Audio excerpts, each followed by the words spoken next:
जगत्यान्तमनाद अथवा चौदभक्तो मधुमोदैवो विचक् ओम अयञ्जातर्वभ्यां चतुर्णां धरातुव अथो यस्ताम्रव्यासन्तामृतमङ्गलं ध्यायेणमानो नीलग्रीवो विलोहितो ओम नमोऽस्तु नीलग्रीवाय सहस्राय नीलग्रीवे अथो यस्सप्तानो आं देवलोकं नमः ओमिज्ञातनभक्तं वो राजभक्तं यासेतुभगवो विद्युं तनो प्रवर्तिन्नो विसुल्लो बाणबाहुर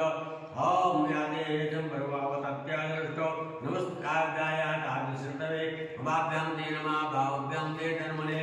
ओम मानव महान्तं मुदमारं मर्मकं मानं उच्चतं मानव अच्युतं मानव अधिकतं मोदवादं मानादिवादत्तोत्रायेष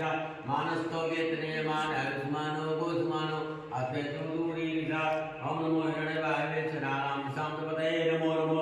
ओम नित्यमेवरिकेशवापदूनां पतये नमो नमो तत्मिन्द्राय देवते भक्तीनां पतये नमो नमः नमो हरिकेशवपदीनां दुष्टानां पतये नमो वैकुण्ठाय ध्याने अन्नानां पतये नमो नमः नमो भवस्येते राम पतये नमो नमो रुद्राय आप्ताय नमो द्वैते जगद्गुरुपतये नमो नमः नमो लोहितासवदे विख्यानां पतये नमो नमो वन्दे वार्तां पतये